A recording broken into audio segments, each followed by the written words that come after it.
네, 지금부터 두 번째 세션 진행하도록 하겠습니다. 최근 가장 중요한 이슈로 부상한 스마트 선박과 사이버 보안이라는 주제로 시작될 텐데요.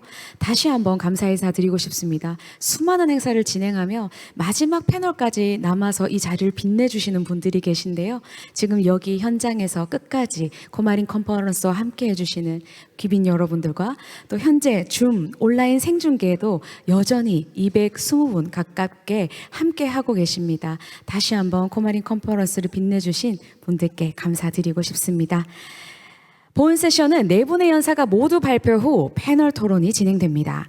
발표 진행 중 궁금한 점이 있으시다면 유튜브에 댓글을 남겨주시거나 발표가 모두 끝난 후 패널 토론에 질문해 주시면 감사하겠습니다. 사용 언어는 한국어, 영어 모두 가능합니다. 두 번째 세션에서는 편안하게 영어로 질의를 남겨주셔도 되겠습니다.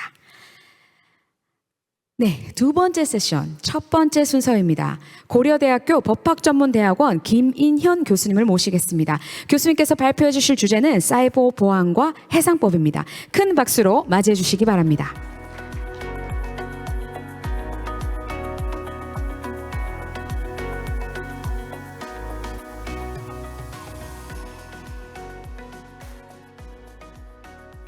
여러분 반갑습니다. 고려대학교 법학전문대학원에서 해상법을 강의하고 있는 김인현 교수입니다. I would like to extend my apology to Mr. Tino from Port of Hamburg for making presentation in Korean rather than English. I may try to explain on my presentation in English after I made presentation during coffee break to Mr. Tino. 제가 요 코마린 컨퍼런스는 처음으로 또 이렇게 내려왔습니다.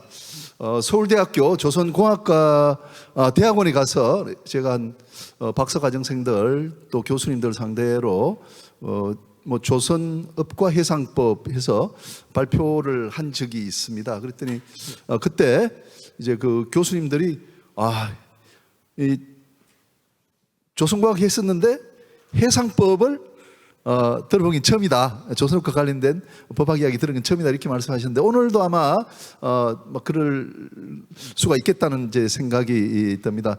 오늘 많은 우리 저명하신 우리 선생님들 조선업 또 기자재에서 계신데 오늘 제가 발표할 내용은 해상법과 관련된 내용입니다. 최근에 문제가 되고 있는 사이버 보안과 관련해서 그것이 우리 해상법과 어떤 관련이 있는지. 우리가 해상법은 여러 법적 문제가 있습니다만은 손해배상의 문제를 다룹니다. 우리가 선박이라는 건 이제 화주의 화물을 싣고 운송을 하지 않습니까? 그런데 운송을 제대로 하지 못하고 배가 중간에 없어진다든지 좌초한다든지 이렇게 하게 되면은 화주가 운송인에게 손해배상 청구를 하게 됩니다. 이와 관련된 문제들을 다루는 것이 바로 이제 해상법의 핵심이라고 이게 생각이 됩니다. 그렇다면 사이버 공격을 받았을 때 우리가 운송인이 그 화주에 대해서 어떤 책임을 지게 될 건가?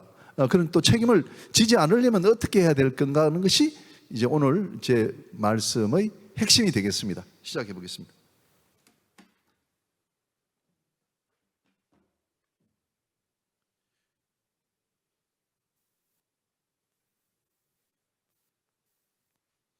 선박의 디지털화가 가져온 변화에 대해서 한번 보도록 하겠습니다.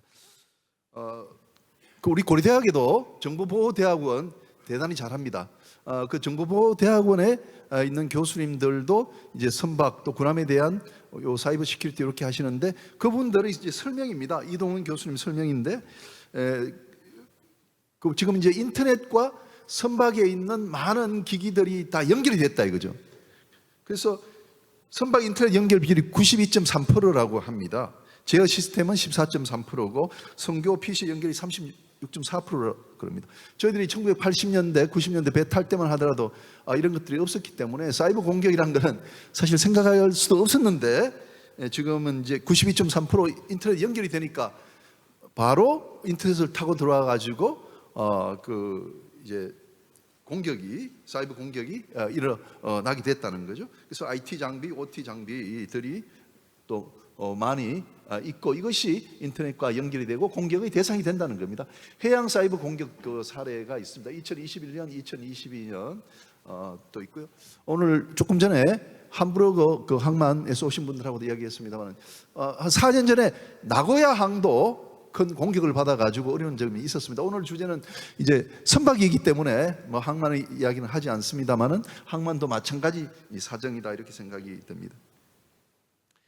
그러면 이제 사이버 보안이란 뭔가 뭐 저도 처음으로 이런 그 해상법 어프로치를 합니다. 우리나라에서 제가 아마 처음으로 그 사이버 보안과 해상법의 문제를 어프로치를 이렇게 하게 된 것 같은데 제가 이제 두 가지를 생각해 봤습니다. 그냥 그 GPS가 고장 나거나 AIS가 고장 나서 뭐 충돌 사고 났다 그럼 이제 그냥 배에서 뭐 조작이 잘못된 것이죠. 근데 여기서 말하는 사이버 보안의 문제란 것은 우리 그 정보보호대학원 교수에 따르면은 의도적으로 외부에서 사람에 의해서 해커들에 의해서 공격을 받았을 때 생기는 문제, 그것을 의미한다는 것이죠. 그래서 저도 그렇게 좁게 지금 보고 있습니다. 우리나라 회사 안전기본법에도 이런 이제 사이버 보안에 대한 정의가 이렇게 나와 있습니다. 그래서 저는 사이버 해킹으로 해적을 당한 경우라든지 또 사이버 해킹을 통해 가지고 기계 장치가 이제 고장이 난 경우, 이런 경우를 우리가 대상으로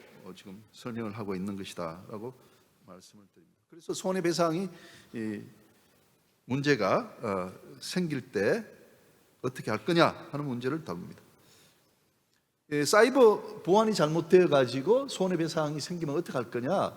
이제 두 가지 이제 그 책임의 기초가 있습니다. 우리가 청구 원인이라 그러는데 운송 계약 위반, 채무불이행 책임이라고 부르는 게 있고 하나는 또 불법 행위라고 부르는 또 청구 그 원인이 있습니다. 우리가 운송 계약을 체결했을 때는 그 약속된 장소까지 안전하게 그 운송물을 배달해 줘야 되지 않습니까? 그걸 중간에 제대로 배달을 못했기 때문에 운송인은 이제 책임을 져야 되는 것입니다. 법적 근거는 이 상법제 795조입니다. 제가 막 읽지는 않습니다. 이게 일본 상법이나 중국 해상법이나 또 국제 조약인 헤이그 비스비 규칙이나 다 이런 조항들이 있습니다. 자, 그다음에 이제 그 불법 행위 그 책임의 문제입니다. 이제 똑같은 사안이라도 그 이제 충돌 사고가 발생해 가지고 손해가 났다 이렇게 한다면 어떻게 공격을 받아 가지고 사이버 공격을 받아서 그럴 때는 이제 그 피해자에게 우리 이제 선박 소유자가 이제 손해를 배상해 줘야 될 일이 생기는데 그걸 우리가 이제 뭐 불법행위 책임이라고 그렇게 합니다. 그 다음에 이제 보험금 뭐 지급의 문제가 있는데 이렇게 선박 소유자 또는 운송인이 손해배상 책임을 부담하게 될 때 그걸 혼자서 100% 부담하는 것이 아니라 자기가 손해배상하러 한 다음에 보험금으로 또 우리가 받도록 제도가 마련이 되어 있습니다. 그런데 사이버 공격으로 인한 손해는 일반 그 선박보험에서 담보 범위에서 제외를 시켰습니다. 워낙 범위가 크고 어떻게 될지 예측이 불가하기 때문에 일반 선박보험에서는 담보 범위가 아닙니다. 그러니까 특별하게 보험을 따로 가입하지 않는 이상은 보험금을 받지 못하고 운송인이나 선박 소유자가 오롯이 자기가 책임을 부담해야 되는 그런 문제가 있습니다. 그래서 현재 이제 shipping 사이버 익스텐션이라는 선박 사이버 특약에 가입하도록 그렇게 되어 있고 많은 배들이 이 특약에 가입하고 있기 때문에 문제가 없도록 그렇게 되어 있습니다. 자, 그다음에 제가 이야기하고 싶은 게 요 이제 가망성입니다. 가망성. 뭐 얼마 전에 그 금성어가 또 제주 앞바다에서 또 뭐 넘어졌지 않습니까? 그 이제 보건성이 부족해서 그렇거든요.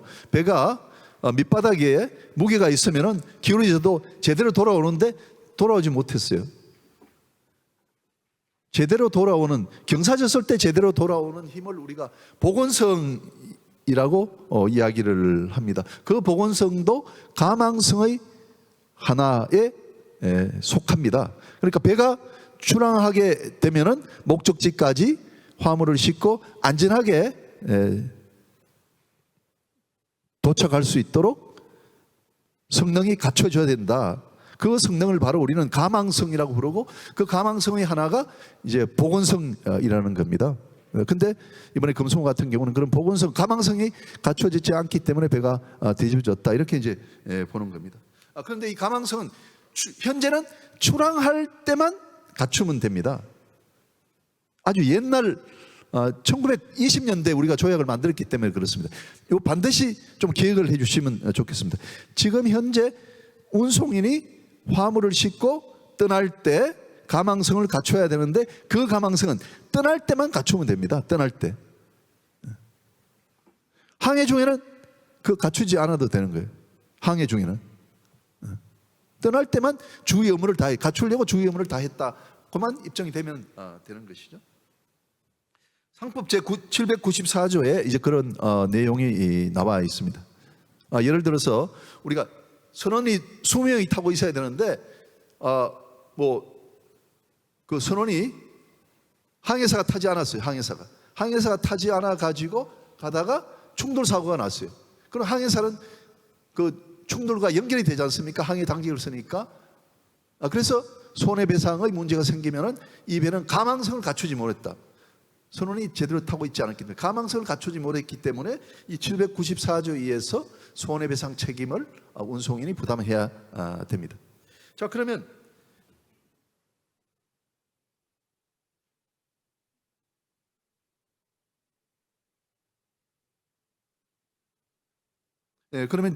제가 이야기하고 싶은 부분은 이제 사이버는 어떻게 될 건가. 사이버 보안은 우리가 이제 가망 능력 주의 의무라는 건요, 세 가지가 있는데 그 중에 하나가 운항 능력이라는 겁니다. 우리가 선체가 튼튼해야 되는 건 기본이겠죠, 그죠? 선체가 튼튼해야 됩니다. 두 번째는 항해할 수 있는 여러 장비, 뭐 레이더라든지 또는 뭐 그 통신 장비라든지 엔진이라든지 이런 것들이 이제 튼튼하게 안전하게 갖춰져야, 유능하게 갖춰져야 되는 것이거든요.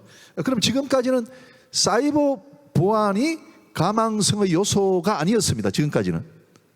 그런데 이제 앞으로는 이게 사이버 공격을 받아가지고 배가 제대로 못 가게 되니까 사이버 보안을 갖추는 것도 가망성의 하나, 가망성의 요소 중에 운항 능력이 있는데 그 운항 능력의 하나로 봐줘야 되는 것이 아닌가 하는 것이 이제 우리 학자들의 생각인 것입니다. 그러니까 우리가 한 10년 전만 하더라도 사이버 보안과 관련된 능력은 가망 능력의 하나가 아니었는데 이제는 가망 능력의 하나로 이제 들어오게 되었다, 그렇게 지금 생각이 되는 겁니다. 여기 한번 보시면요, 1항, 2항, 3항이 있습니다. 상법 제 794조에 운송인은 이제 발항 당시에 아래 사항에 대해서 주의를 해태하지 아니하였음을 증명하지 아니하면 손해를 배상할 책임이 있다 했는데, 첫 번째는 선박이 안전하게 항해를 할 수 있을 것 하는 것은 선체를 이야기하는 겁니다. 그 다음에 두 번째는 필요한 선원의 성선, 선박의 의장과 필요품의 보금, 이렇게 해놨습니다. 선박의 의장은 아까 말씀드린 AIS라든지 뭐 레이더든지 또는 해도라든지 이런 것을 이야기하는 것이거든요. 그러니까 지금까지는 사이버라는 것은 우리가 이제 상상을 하지 못했는데, 앞으로는 사이버 보안, 어택을 해왔을 때, 인터넷을 타고 공격을 해왔을 때 그 선박이 안전하게 항해할 수 있도록 하는 능력을, 성능을 갖추는 그런 사이버 능력, 사이버 보안 능력도 이 선박의 의장과 필요품의 보급의 하나로 들어간다. 선박의 의장과 필요품의 보급 하나의 포섭이 이제는 되는 것이다. 이렇게 여러분이 이해하시면 되겠습니다. 특별하게 새로운 규정을 더 가지고 3 해서 뭐 사이버 보안 이렇게 할 필요가 없고 해석으로 선박의 의장과 필요품의 보급에 들어가게 되는 것이다. 그래서 앞으로는 이제 운송인이 출항 시에 사이버 보안을 갖췄다라는 것을 입증하지 못하면은 이제 화주에 대해서 가망 능력 부족으로 손해배상 책임을 부담하게 되는 것이다. 자, 그런데 오늘 뭐 이영철 성급 회장님도 말씀하셨습니다. 뒤에서 보게 되는데 성급에서 이미 이에 대한 어떤 규정을 만들어 가지고 2024년 7월부터 나오는 선박에 대해서는 이런 인정을 받으면은 그 사이버 보안의 가망성을 갖췄다가 되는 거죠. 그래서 그 성급협회가 앞으로 그 실시하는 내주는 인정을 받는 것이 앞으로 대단히 중요하다. 일단 그런 인정을 갖고 있으면은 이 가망성을 일형은 갖추는 것이 된다. 이런 말씀을 드립니다. 자, 그 다음에 또 하나 이제 큰 변화가 오는 건 이겁니다. 출항 후에도 사이버 보안에 대해서는 항해 중 내내 갖춰야 될 의무다. 우리가 지금까지는 출항할 때만 이제 갖추면 되는 겁니다. 우리가 해도 같은 경우도 지금 떠날 때 부산항을 떠날 때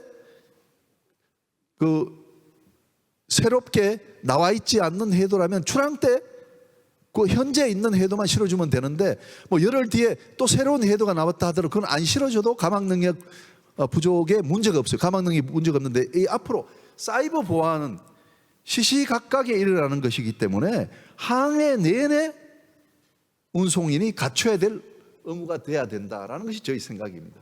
그러니까 상법의 규정하고 국제조약하고는 좀 더 달라지는 엄격한 그런 의무가 되는 것이다라고 말씀을 드립니다.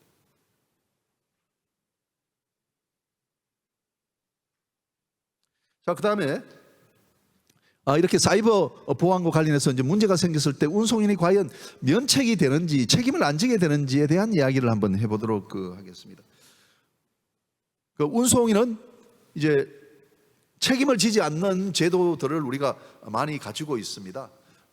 바다를 항해하는 것은 또 위험하기 때문에 우리가 연역적으로 운송인 또 선박 소유자를 보호하는 제도를 많이 가지고 있고, 여러분 잘 아시는 항해과실 면책 제도 같은 것이 있습니다. 우리가 충돌 사고 나가지고 그 화물이 손해가 나도 우리 운송인은 야 그건 항해과실이야, 선원이 잘못했어도 선원 잘못해서 충돌 사고 났다 하더라도 야 그건 항해과실이기 때문에 운송인은 면책에 대해서 전혀 책임을 지지 않습니다. 항해과실 면책. 자, 그러면 사이버 관련해 가지고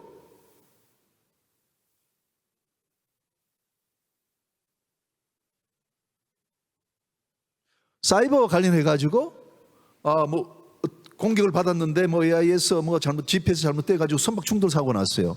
그러면 이게 항해과실 면책이냐? 항해과실 면책은 선원들이 잘못이 돼야 되는 겁니다. 선원이 잘못이 돼야 되는 겁니다. 그런데 지금 사이버 어택은 제3의 누군가에 의한 고의적인 공격이기 때문에 항해과실 면책에 해당되지 않는다고 보는 게 저희 이제 생각입니다. 같은 충돌 사고라 하더라도 그건 선원의 잘못에 의한 것이라기보다는 이제 제3의 이제 고의 행위에 의한 제3자의 고의 행위에 의한 것이기 때문에 항해과실 면책으로는 되지 않는다라는 것이 저희 이제 생각입니다.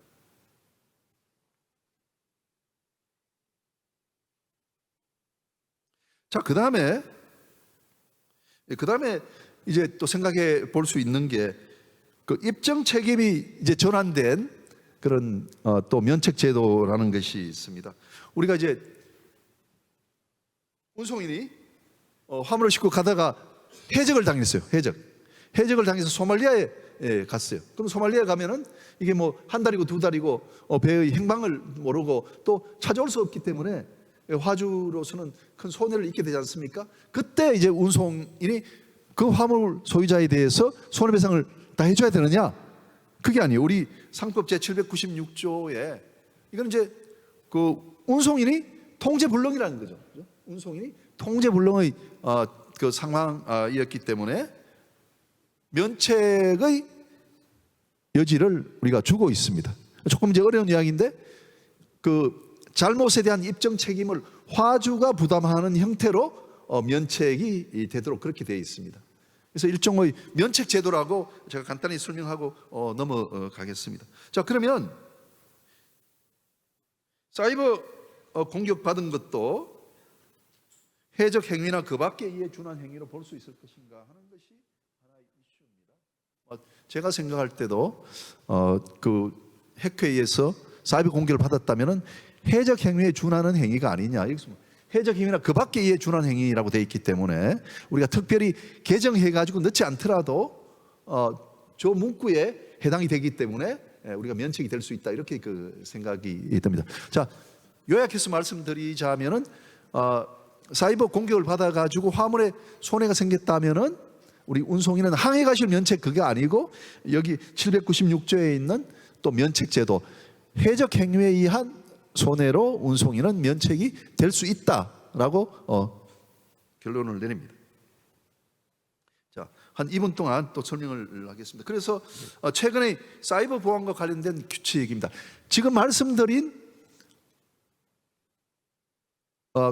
그 해적 행위로 인한 면책 혜택을 보기 위해서는 선박이 가망성을 갖추고 있어야 돼요. 가망성.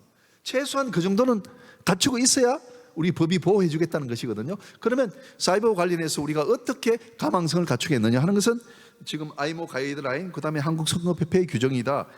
UR 26, 이거는 이제 전체를 말하는 것이고요. 그 다음에 UR 27은 개개의 장비를 이야기하는 겁니다. 그래서 UR 26과 27에 대해서 우리가 성급히 검사를 받고 인정을 받았다.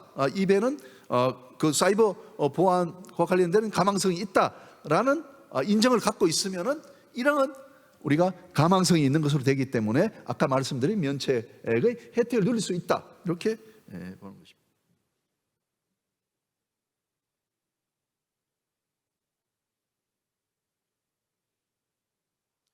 예, 그 다음에 그 가망성 구비 대행 업체의 법적 성격에 대해서 잠깐 제가 이제 봤었는데요.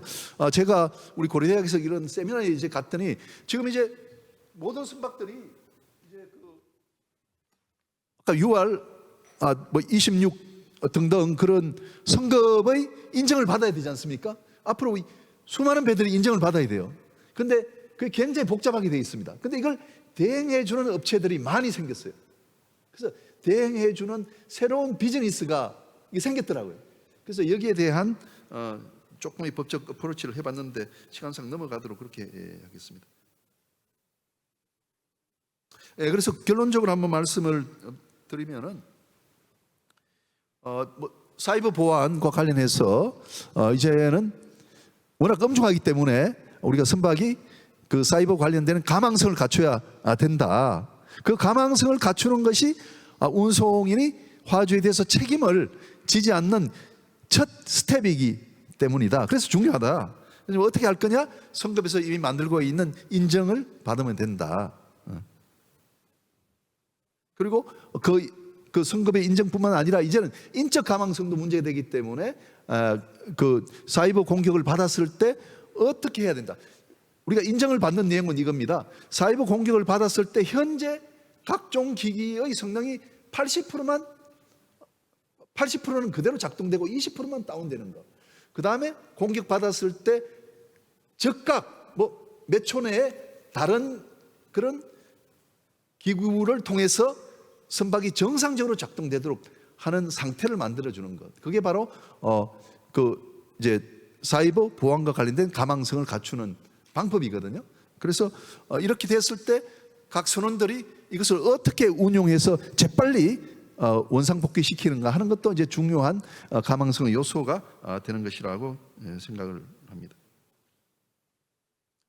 예, 그리고 또 하나는 우리가 상법에서 저희들 법학자들이 해야 될 일인데, 가망 능력 주의 의무는 출항할 때만 갖추면 되는데 사이버 보안은 그것이 아니고 항해 중에 내내 필요하기 때문에 우리가 상법이나 국제조약의 이제 개정이 필요하다, 이렇게 생각됩니다. 예, 경청 교수 감사합니다. 감사합니다. 네, 다시 한번 발표해 주신 교수님께 큰 박수 부탁드리겠습니다. 감사합니다. 네, 다음으로 두 번째 발표자님 모시도록 하겠습니다. 선박해양플랜트 연구소의 이한짐 책임연구원님께서 글로벌 해사 디지털 항로 테스트베드 계획이라는 주제로 발표해 주시겠습니다. 연단에 오르실 때 모두 환영해 주시기 바라겠습니다. 네, 선박해양플랜트 연구소의 이한재입니다. 제가 오늘 소개해드릴 내용은 이제 글로벌 마리타임 디지털 루트 테스트베드 계획이고요. 정확히는 현재 작년부터 저희 선박형 플랜트 연구소가 중심이 돼서 수행하고 있는 해수부의 R&D 프로젝트입니다. 그 내용을 좀 오늘 이제 서비스, 디지털라이제이션, 보안 이런 것들이 좀 묶여 있는 이슈여갖고 소개를 해드리도록 하겠습니다. 과제 이제 간단하게 좀 오버뷰를 하고 디테일을 설명하고 결론을 낼 텐데요. 과제가 복잡하진 않습니다. 명쾌합니다. 그러니까 한국에서 유럽으로 가는 선박이나 한국에서 호주나 미국으로 가는 선박이 각국에서 제공하는 디지털 서비스에 접근하면서 항해가 가능하겠는가? 이게 제각각 다 이내비게이션이라는 이름으로 해사 안전 서비스를 개발했는데 과연 실제 항해에서 그 서비스에 접근하는 게 가능하겠는가를 한번 테스트를 해보자라는 프로젝트고요. 이를 위해서 크게 이제 세 개의 그룹이 있습니다. 하나는 당연히 이제 선박에 들어가는 장비, 그러니까 액디스가 바뀌어야겠죠. 액디스가 각 서비스에 접근할 수 있도록 바뀌어야 되고, 두 번째는 이제 선박과 육상을 연결해주는 커넥티비티에 관련돼 있는 이제 프레임워크 또는 플랫폼. 세 번째는 이제 이게 국제 항해에 종사하는 선박들이 접근 가능한 서비스 체계. 이렇게 세 개의 그룹으로 과제가 진행이 되고 있고요. 좀 더 디테일을 설명해 보면은 이내비게이션이라는 이름으로 IM에서 처음 이제 디지털 서비스를 제안한 다음에 이제 여러 나라들이 서비스 개발을 진행했는데 우리나라 같은 경우에는 스마트 내비게이션 이름으로 2020년까지 과제가 진행이 됐었습니다. 그리고 2021년에 이제 국내 연안 선박들을 대상으로 해수부가 서비스 시작을 했고요. 지금 현재 이제 상업 서비스 중이고요. 근데 이제 그때 개발됐을 때 이런저런 서비스들은 다 제껴놓고 기술적인 백그라운드로 좀 설명을 드리면은 마리타임 커넥티비티 플랫폼이라는 선박과 육상을 연결하는 통신 플랫폼, 그 위에 S100이라는 S100라는 IH에서 제안한 데이터 표준이 가장 큰 두 개의 축이었습니다. 그 두 개의 축을 베이스로 이런 시스템이 꾸며져서 지금 이제 우리나라 연안에 있는 선박들에게 서비스가 제공이 되고 있고요. 요 표준들은 그 당시에 우리만 이렇게 했던 게 아니라 이내비 서비스를 개발하는 유럽의 여러 프로젝트들이 공동으로 일을 진행을 했었습니다. 이게 마리타임 커넥티비티 플랫폼이라는 MCP라는 플랫폼의 레이아웃인데요. 보시면은 사용자를 관리하는 아이덴티티 레지스트리, 서비스를 관리하는 서비스 레지스트리, 그다음에 메시지를 전달하는 메시징 서비스 이렇게 세 개로 구성이 돼 있고, 요 구성을 갖다가 그 당시 이내비게이션을 개발하고 있던 유럽과 한국의 프로젝트 팀들이 모여서 같이 표준을 만들어 나갔습니다. 그래서 에피션시나 STM이 다 이제 유럽의 프로젝트 이름이고요. 스마트 내비게이션은 이제 한국 프로젝트 이름이고요. 결론적으로 20년에 어떻게 그림들이 정리가 됐냐면은 이제 아이덴티티하고 서비스 레지스트리는 그 유럽과 한국이 공이 다 썼습니다. 다 공이 썼고, 유럽 같은 경우에는 아이덴티티 레지스트리와 서비스 레지스트리 위에다가 서비스를 접근하기 위한 API를 우리 흔히 컴퓨터 사이언스 쪽에서 얘기하는 REST API를 이용해서 정의를 했고요. 한국 같은 경우에는 조금 더 로우 레벨에서, 그러니까는 이제 그 통신 체계와 좀 맞물려서 조금 더 로우 레벨에서 메시징 서비스를 별도로 개발해서 시스템을 구현했습니다. 이 전부 다 현재 표준화 트랙에 올라가 있고요. 유럽에서 개발한 REST API는 시콤이라는, 이게 시큐리티 커뮤니케이션의 약자입니다. 이제 보안 특성이 강화된, 그래서 PKI 기반의 비동기 키 값을 이용한 보안 통신 체계입니다.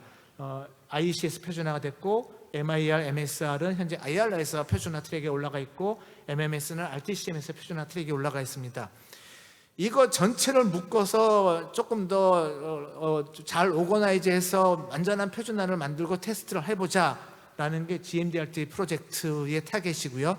이를 위해서 이제 BDS까지 포함해서 프로젝트가 진행이 되고 있습니다.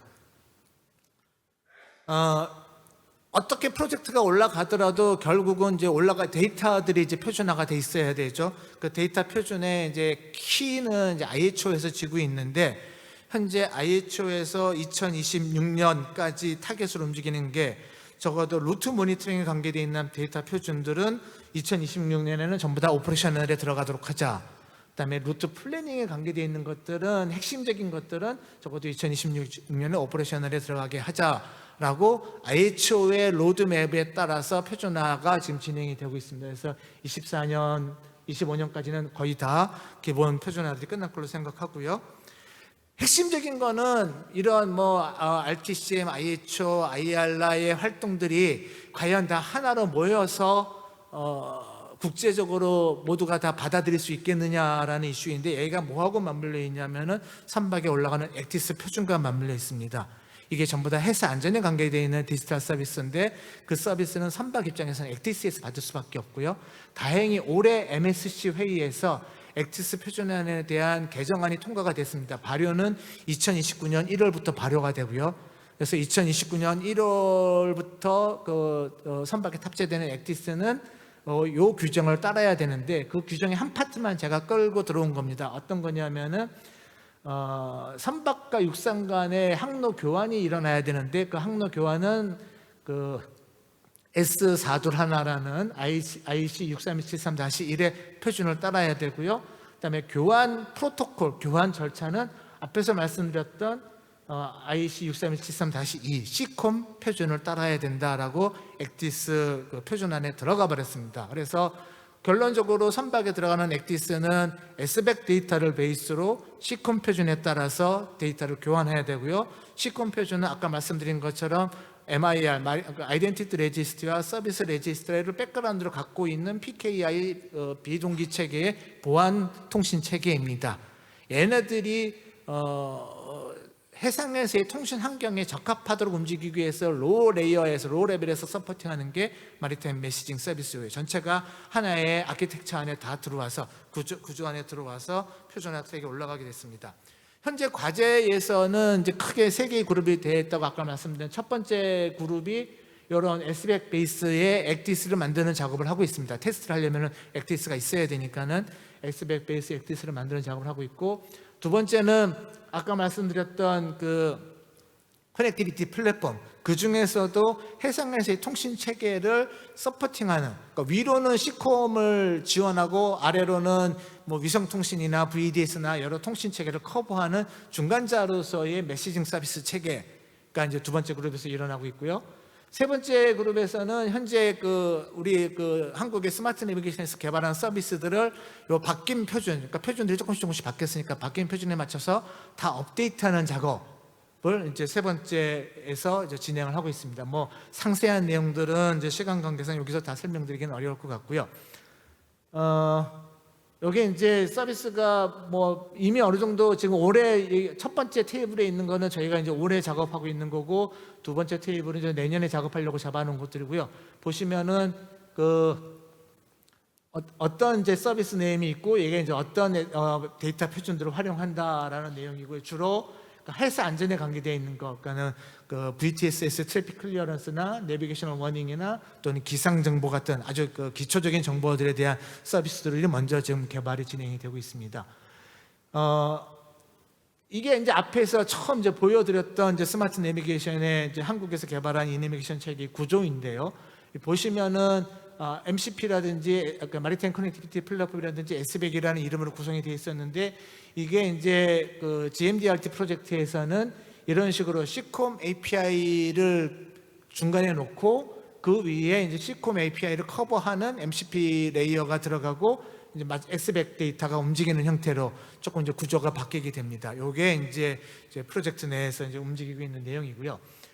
그러면은 중요한 거는 여기까지는 이제 굉장히 기술적인, 이제 어떻게 보면 굉장히 테크니컬한 이슈였고, 다만 이것들이 현재 IMO, IAR라, IEC, IHO 등등 해사 분야의 각종 표준화 기구들과 맞물려서 어떻게 움직이고 있는지를 설명을 드렸습니다. IMO에서 액티스 표준을 만들었고, IHO는 2026년 타겟으로 해서 많은 이제 표준화 작업들이 올라가고 있고, IAR라도 이제 그런 작업들을 했고, IC는 이미 표준이 나왔고, 이게 그럼 이제 우리만 이제 이걸 갖다가 이제 테스트하기 위해서 가고 있느냐? 정말로 이제 글로벌리 이걸 받아들이고 서로 이제 상호 호환성을 유지할 수 있느냐라는 이슈가 있어갖고, IAR라의 지원으로 그 MCP 컨소시엄이라는 조직체가 있습니다. 마리타임 커넥티비티 플랫폼 컨소시엄에서 앞에서 말씀드린 MCP 표준을 이제 유지하고 개발하기 위한 저희 그 국제적인 협의체가 있는데 이 두 팀이 모여갖고 오픈 디지털 인큐베이터 이니셔티브라는 또 다른 이제 개발 조직을 하나 만들었습니다. 여기에는 이제 주로 참여 기구가 이제 호주 해사청, 여기 보면 이제 암사라고 돼 있죠. 오스트레일리안 가버먼트라고 돼 있는 게 이제 호수 해사안전청, 그다음에 스웨덴 해사청, 덴마크 해사청, 한국 같은 경우에는 저희 크리소, 그다음에 캐나다 코스트가드, 그다음에 이제 독일의 그 항공우주연구소인 DLR, 그다음에 호주 저기 핀란드의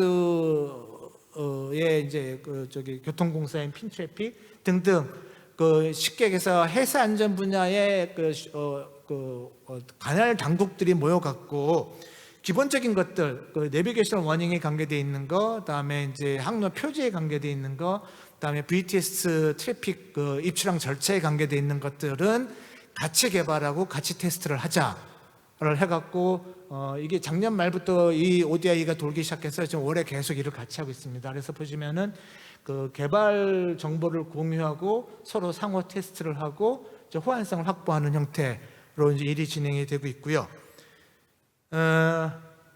이게 지금 올해 그 IR라의 그 디텍이라는 이제 커미티에서 그 저희가 앞에서 나왔던 ODI 팀들이 모여서 발표를 했던 건데 보시면은 I can just 지금 그 내비게이션 워닝에 대해서 호주가 쉽게 얘기해서 테스트 소프트웨어를 만들고 거기에 한국의 서비스, 호주의 서비스, 다음에 덴마크의 서비스, 다음에 이제 마지막으로 캐나다의 서비스를 하나씩 올리는 작업을 하는 거를 데모를 한 겁니다. 그러니까는 각국이 자기 내비게이션 워닝 서비스를 개발했는데 따라가는 거는 IR라, IMO, IC, IHO의 표준화 트랙을 따랐고요. 그 다음에 이제 호주에서 제공한 테스트베드 소프트웨어에 한번 연결시켜 본 거죠. 다 호환성이 유지되는지. 그래서 이런 식으로 다 이제 서비스들이 올라오는 것들을 이제 그 확인을 했던 거고, 각 서비스들에 대해서 이제 각 데이터에 대해서 누가 사인했는지, 누가 제공했는지 이런 것들까지 다 포함되어 있는, 앞에 말씀드린 것처럼 시콤이라는 거는 보안 통신 체계이기 때문에 데이터에 대해서 누가 사인했는지가 중요한 이슈입니다. 그래서 그런 것까지 포함해서 테스트가 진행이 된 사례고요. 이게 이제 올해 IR라 회의에서 발표를 했고, 보시는 것처럼 여러 나라가 S124라는 동일한 데이터 표준에 시콤이라는 동일한 인터페이스로 각자 개발했고 그냥 묶어본 겁니다. 이게 이제 지금 현재 진행이 됐던 내용이고요. 이 내용은 보시는 것처럼 그 나브UI라는 거는 이제 호주에서 개발한 테스트 베드고요. 옆에 보이는 액티스는 현재 저희 과제에서 개발하고 있는 액티스입니다. 동일 서비스에 대해서 호주에서 접근할 때도 작동이 되고 한국의 액티스에서 접근할 때도 작동이 되고 한국의 액티스가 호주의 서비스에 접근할 때도 작동이 되고 서로 호환성을 계속 유지하면서 개발이 진행이 된다라는 뜻입니다. 올해는 내비게이션 워닝에 대해서 보여드렸고요. 지금 내년에는 트래픽 클리어런스 서비스에 대해서 이제 그 보여드리는 거를 목적으로 지금 이제 움직이고 있습니다. 일정인데요. 지금 그 현재 2025년까지, 그러니까는 내후년까지 그 액티스라든지 MCP라든지, 그러니까 저기 내년까지죠. 내년까지 액티스라든지 커넥티비티 플랫폼, 그다음에 서비스의 업데이트를 진행을 할 거고요. 그다음에 2026년에는 그걸 이제 랩 테스트를 할 겁니다. 요건 이제 저희 그 글로벌 마리타임 디지털 루트 테스트 베드, 이제 소위 저희가 GMDRT라고 부르는 이제 그 프로젝트의 일정이고요. 2027년, 28년에는 실제 이 개발된 결과를 배에 실어 갖고 앞에서 처음에 보여드린 그 차트처럼 한국에서 부산항에서 출발해서 유럽으로 가거나 호주로 가거나 또는 미주로 가는 선박에서 각국의 서비스들을 실제 상황에서 테스트해 보면서 얼마나 효용성이 있는지, 정상 작동하는지, 이게 도움이 될지 평가하는 작업들을 2회에 걸쳐서 하게 됩니다. 이 타임테이블은 2029년을 기준으로 해서 역산해서 잡힌 타임테이블이고요. 앞에서 말씀드린 것처럼 새로운 엑디스 표준이 2029년 발효가 되고요. 2026년 1월부터는 이제 그 어떻게 보면 시범 운영에 들어가게 됩니다. 그래서 그거에 맞춰 갖고 요 타임테이블이 잡혀서 과제가 진행이 되고 있습니다. 그래서 현재도 이미 앞에 ODI 미팅 결과를 보여드린 것처럼 이미 모여 갖고 서로 계속 크로스 체크를 하면서 하고 있지만은 그게 내년까지 어느 정도 개발이 되면은 2026년에는 이제 랩 테스트 랩에서 전 세계의 이제 각국의 서비스를 먹는 테스트를 할 거고 2027년에는 그거를 실외역 단위에서 각국 그 항만 오서리티 그는 저기 DMA나 암사나 CCG 캐나다 코스트가드 협력을 업체를 얻어갖고 실외역 테스트를 하는 것을 대상으로 하고 있습니다. 정리를 해보면은 IHO에서 S100이라는 데이터 모델을 만들었습니다. 데이터 프레임워크를 만든 거죠. 그거에 따라서 2025년, 26년까지 적어도 루트 모니터링과 루트 플래닝에 관계되어 있는 데이터 표준, 그다음에 저기 그 내비게이션 워닝이라든지 VTS 트래픽에 관계되어 있는 데이터 표준들은 다 만들어나자라는 타겟으로 움직이고 있고요. IC와 IR라, RTCM을 통해서 그 데이터를 활용하기 위한 기본 커뮤니케이션 프레임워크 표준이 잡혀 들어가고 있습니다. IC에서 7상의 레이어를 잡았고 IR라에서 아이덴티티와 서비스에 대한 표준을 잡았고 RTCM에서 로우 레벨의 커뮤니케이션 메소드를 잡고 있습니다. IR라에서는 이런 전체를 아울러 갖고 IR라 가이드라인 1128이라는 이내비게이션 테크니컬 서비스 스펙을 만들었고 업데이트를 하고 있습니다. 위에 IC와 RTCM의 표준을 반영하기 위해서 업데이트하는 작업을 지금 하고 있고요. 그다음에 이미 말씀드린 것처럼 올해 MSC 회의에서 엑디스의 그 표준 체계가 업데이트됐고 2029년 발효를 타겟을 하고 있습니다. 요게 저희 헬스 안전을 위한 디지털 서비스 체계의 기본 툴들이고 기본 프레임워크입니다. 이거를 바탕으로 과제 내에서는 기본적으로 엑디스 기반의 지속 가능한 회사 디지털 체계를 만들어내는 것을 목표로 하고 있고요. 요 위에 이제 이런 프레임워크가 정상 작동할 수 있도록 국제적으로 계속 협력하고 있고, 최종적으로는 어떻게 보면은 이제 해상 운송 체계의 디지털 전환을 좀 더 가속화시킬 수 있도록 그렇게 좀 협력을 할 계획입니다. 네, 이상입니다. 네, 감사드립니다. 선박해양플랜트 연구소의 이한진 책임 연구원이셨습니다. 네, 세 번째 발표 순서입니다. 한국성급의 박계명 팀장님을 모시겠습니다. 팀장님께서 발표해 주실 주제는 기술적 관점에서 사이버 보안을 위한 준비 사항입니다. 연단에 올라오실 텐데요. 큰 박수 부탁드리겠습니다.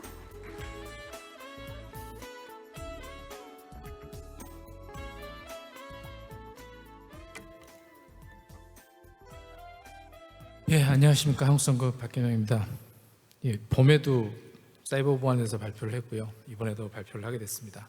예, 경청 이제 많이 들어주셔서 감사드리고, 이제 사이버 보안 같은 경우는 현재 아까 앞에서도 좀 설명해 주셨지만 이제 강제화가 되다 보니까 이게 관심이 많이 있는 것 같습니다. 특히나 작년에 저희가 선사 대상으로 조선소 기자들 대상으로 관련 이제 교육들을 좀 했었는데요. 그때는 이제 그 전까지는 질문이 우리는 조금 안 할 수 있나요? 라는 거에서 올해는 질문이 되게 이제 우리가 뭘 해야 됩니까? 하기 위해서. 그래서 상당히 이제 좀 어떻게 보면 해야 되겠다는 그런 마음들이 생기셔가지고 기술적으로 작년까지는 기본 교육을 많이 들으셨는데 올해는 전문 교육을 많이 요청을 하셨습니다. 그래서 그런 트렌드가 많이 바뀌었다. 그렇게 한번 봐주시면 좋을 것 같고요. 관련해서 지금까지 이제 자율왕 선박 얘기가 많았는데 요즘은 이제 자율왕 선박을 포함한 스마트십이라고 하는 스마트 펑션 이런 얘기를 하기 때문에 관련해서 좀 보도록 하겠습니다. 예, 일단은 먼저는 보시는 것처럼 개념을 좀 보고요. 그 다음에 국제 트렌드도 이 사이버 보안이 2017년도에 빠르네 하다가 올해는 또 많이 바뀌었습니다. 그런 사항에 대해서 설명을 드리고요. 관련해서 어떤 걸 해야 될지 설명 좀 드리겠습니다. 이제 스마트 선박 같은 경우는 저희가 이제 저희가 보면 스마트 선박은 어떤 디지털 어떤 장비들이 구축되어 있는 그런 선박을 얘기합니다. 예를 들어서 자율왕 선박도 있고요. 그다음에 경제적인 측면이나 안전에 대해서 어떤 저희가 얘기하는 그 ICT 기술들이 도입된 선박들을 저희가 스마트 선박이라고 내릴 수가 있겠습니다. 그러면 지금까지 뭐 저희가 이제 발표할 때 많이 쓰는 장표고, 요거는 이제 KMI에서 만든 그 어떤 보고서에 있던 자료인데요. 보시는 것처럼 아직도 우리는 전통적인 선박이 되게 많습니다. 그 다음에 한때 원유 뭐 가격 인상이나 이런 것 때문에 또 뭐 친환경 에코 선박이 있었고요. 그 다음에 뭐 스마트십, 그 다음에 저희가 미래를 꿈꾸는 뭐 자유운항 혹은 무인선 얘기가 있습니다. 근데 전반적으로 스마트십이라고 이제 얘기를 하는 이유는 저희가 친환경 선박이라 하더라도 결국은 친환경에 대한 뭔가를 평가하기 위해서는 어떤 관련된 ICT 기술들이 많이 도입이 됩니다. 뭐 일례로 뭐 AI 기술도 결국은 스마트 어떤 기능의 하나로 자리 잡을 걸로 보입니다. 그래서 보시는 것처럼 계속해서 선박은 ICT 기술을 채용해서 계속해서 발전하고 있는 모습을 보실 수가 있겠습니다. 그러다 보니까 저희가 이제 뭐 우리나라 조선소라든지 이런 데 이제 자료들을 쭉 조사를 해보니 관련해서 뭐 HD 현대나 뭐 삼성중공업, 그 다음에 요즘 하나오션 같은 경우도 이 관련된 스마트 선박이 이럴 거다. 즉 우리 선박의 어떤 엔진이나 항해나 혹은 카고, 그 다음에 선체에 어떤 관련된 정보들을 얻는 것들이 센서는 뭐 IoT든 어떤 장비를 통해서 이런 게 있을 거고, 그거를 육상에서 모니터링 할 거다. 그리고 조금 더 발전하면 컨트롤을 할 거다. 그리고 이런 것들이 계속해서 뭐 통신으로 이루어질 것이다 라고 예상을 하고 있습니다. 뭐 요즘 좀 트렌드를 말씀드리면 이미 신조할 때 스타링크가 장착이 돼서 되는 선박들이 있고요. 저희가 확인을 좀 해보니까 스타링크에서 얘기하는 100메가 정도의 속도가 나온다고 합니다. 즉 100메가가 나온다는 건 우리가 예전에 실시간 리모트 컨트롤에 대해서 잘 될까? 환경이 받쳐주지 않는데, 근데 환경은 그쪽으로 이미 넘어가고 있고 수년 안에, 빠르면 2, 3년 안에 그런 상황들이 도래할 걸로 예측이 됩니다. 그렇다면 중요한 건 사이버 보안이 될 겁니다. 왜냐하면 예전에는 저희가 사이버 보안 얘기를 할 때 우리 선박에서 이메일 안 받도록 통신 안 되게 하면 돼. 그렇지만 이제 앞으로 모든 장비들이 통신이 될 수밖에 없는 환경으로 이미 혹은 내일 변하고 있다. 그리고 한 발 더 나가서 머스크라는 사람이 미국의 이제 중요한 자리를 차지하게 되면서 이건 더 가속화되지 후퇴하지는 않을 것 같습니다. 그래서 그런 환경들이 많이 변하고 있다는 것이고요. 관련해서 이제 선박이 뭐 우리가 얘기한 스마트십, 그 다음에 조금 더 분류를 해보자면 뭐 파셜 오토노머스십, 그 다음에 풀리 오토노머스십 이렇게 구분을 좀 가능할 겁니다. 그렇지만 전반적인 이걸 통틀어서 얘기를 한다고 하면 이것들이 전부 다 스마트십, 스마트 펑션을 갖는 선박 이렇게 얘기를 할 수 있게 되겠습니다. 관련해 가지고 성급들이 참 잘하는 게 뭐냐면 뭔가 용어 정의라든지 뭔가에 대한 분류를 잘합니다. 왜냐하면 그렇게 해야지만 검사를 수행할 수 있고 그 검사가 일종의 비즈니스 모델이기 때문일 걸로 봅니다. 그래서 ABS 같은 경우는 스마트 펑션이라고 하는 어떤 가이던스를, DMV도 스마트십이라는 거에 대해서, 클래스 NK도 디지털 스마트십, 저희 한국 성급에서도 가이던스를 냈습니다. 그러면 이 이전에 사실은 자율운항 선박 관련된 규칙들이 있었습니다. 그런데 그게 약간 어떤 조금 컨셉적인 측면이 있다면 스마트 펑션, 스마트십에 대한 규정은 상당히 좀 더 구체적인 항목으로 구현이 되어 있습니다. 그래서 보시는 것처럼 아래에 제일 보시면은 관련 우리가 부기부호들 이렇게 그러니까 부여하는 걸로 되어 있습니다. 그래서 스마트십에 대한 어떤 규정들이 조금 더 구체적이라는 걸 알 수가 있습니다. 두 번째로 이제 전 세계 이제 사이버 보안 현황을 보자면 밑에 보시는 것처럼 특정 이제 그 대학에서 만든 사이버 보안, 특히 이제 우리 회사업계 사이버 보안 현황입니다. 보시면은 선사들이 얼마나 많은 피해를 입고 있는지, 랜섬웨어로 가지고, 그다음에 십에 대해서는, 선박에 대해서는 해킹도 하고 있습니다. 시도를 하고 있습니다. 그 다음에 뭐 항만 쪽도 보시면은 주로 디도스 어택, 그러니까 어떤 서비스를 못하게 한다든가 랜섬웨어. 그러니까 보시면 랜섬웨어들이 상당히 많은데 이거는 어떤 돈과 관련된 요구할 수 있기 때문에 그래서 랜섬웨어 피해가 있었던 뭐 사례들이 많이 있어서 요 사이트에 가시면 매번 업데이트가 됩니다. 뭐 IMO에서 뭘 해왔는지 2017년도에 사이버 리스크 매니지먼트에 대한 얘기를 했고요. 그 다음에 뭐 빔코도 마찬가지고요. 그 다음에 이제 특히나 뭐 저희가 얘기한 화주들인 오킨프나 라이트십에서도 사이버 보안 검사에 대해서 항목이 들어가 있습니다. 그리고 뭐 성급 이제 아약스에서는 올해 7월 1일부터 선박에 대한 사이버 보건력, 그 다음에 기자재에 대한 사이버 보건력, 이게 7월 1일 건조 계약된 선박에 강제화가 되기 때문에 관련해 가지고 많은 지금 기자재 업체들이 뭐 성급들한테 사이버 보안 형식 승인들을 요청하고 있고요. 뭐 저희 성급도 뭐 한 지난달에 들었을 때 한 30개 회사가 30개 제품이 지금 이렇게 줄을 서 있다 이렇게 얘기를 들었습니다.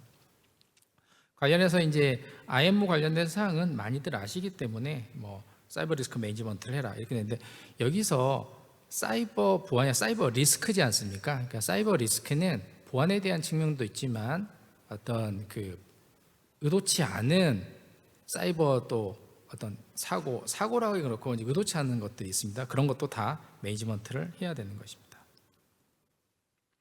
그래서 뭐 프레임워크는 Identify, Protect, 그다음에 Detect, Response, Recover 이런 5가지 형태로 되어 있습니다.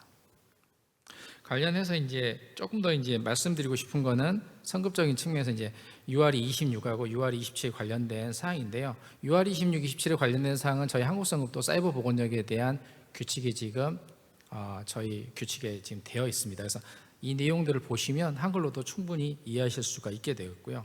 그래서 관련해서 보시면 26은 선박에 대한 사이버 보건력이고요. 그다음에 27은 그 시스템에 대한 사이버 보건력입니다. 그리고 적용되는 선박은 보시는 것처럼 500GT 이제 국제항해 선박이 되겠습니다. 이제 관련해서 사이버 보건력 중에 중요한 게 계속 기술적인 측면만을 강조하는 게 아니라 기본적인 관리적인 측면, 그 다음에 저희 물리적인 보안, 그리고 마지막 이제 기술적인 보안 얘기를 하고 있습니다.